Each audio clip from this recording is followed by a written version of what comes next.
করণদিঘিতে ভয়াবহ সড়ক দুর্ঘটনায় 2 শ্রমিকের মৃত্যু হয়। উত্তর দিনাজপুরের করণদিঘি ব্লকের দোমোহনা বাসস্ট্যান্ড সংলগ্ন এলাকায় রবিবার রাতে শ্রমিক বোঝাই একটি ছোট গাড়ি উল্টে যায়। ঘটনায় প্রায় 15-17 জন শ্রমিক আহত হন। তাদের মধ্যে 2 জনের মৃত্যু হয়েছে রায়গঞ্জ মেডিকেল কলেজে চিকিৎসাধীন অবস্থায়। মৃতদের মধ্যে একজনের নাম যত্থা হামরাম 40 আলতাপুর 2 নং গ্রাম পঞ্চায়েতের নাকল এলাকায়। জানা গেছে শ্রমিকেরা ডালখোলা থেকে কাজ শেষে ফিরছিলেন।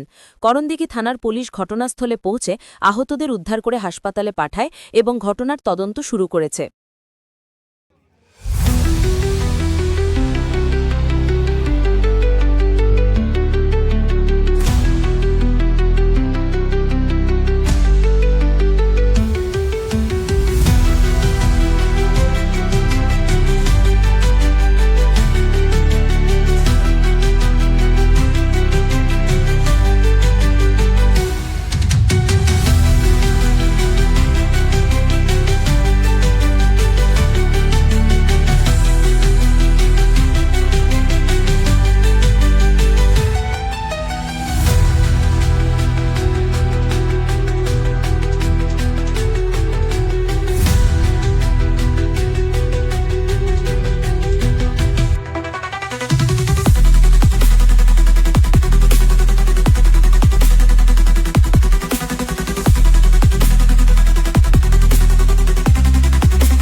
আমার নাম তপন চন্দ্র দাস।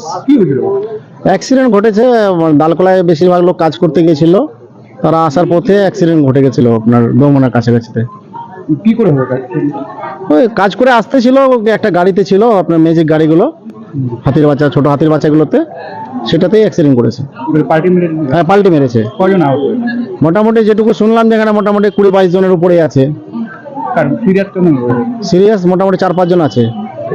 তাদেরকে কোথায় পাঠানো? তাদেরকে এখানে কিছু আছে, আর বেশিরভাগই আমরা রেফার করে দেওয়া হলো করণদিঘি থেকে। এই করণদিঘি থেকে রেফার করা হলো আর আপনার কি বলে রায়গঞ্জ হসপিটালে। মানে কোথাকার লোক ছিল? বেশিরভাগই আলতাপুর 2 নম্বর গ্রাম পঞ্চায়েতের লোক ছিল। তার মধ্যে আমার দেখলাম যে বেশ কয়েকজন আছে, নাকল গ্রামের বেশ কিছু লোক আছে লেবার। প্রতিদিন ওখানে? হ্যাঁ, প্রতিদিন কাজ করতে যায় ওরা, দিনমজুর, প্রতিদিন কাজ করতে যান ওনারা। এখন কেমন রয়েছে? না, বেশিরভাগই সিরিয়াসই দেখলাম আর কি, খুব অবস্থা আশঙ্কাজনক দেখলাম। আপনার এই বুথের লোক? হ্যাঁ, আমার বুথেরই লোক। আপনার নাম? আমার নাম তপন চন্দ্র দাস।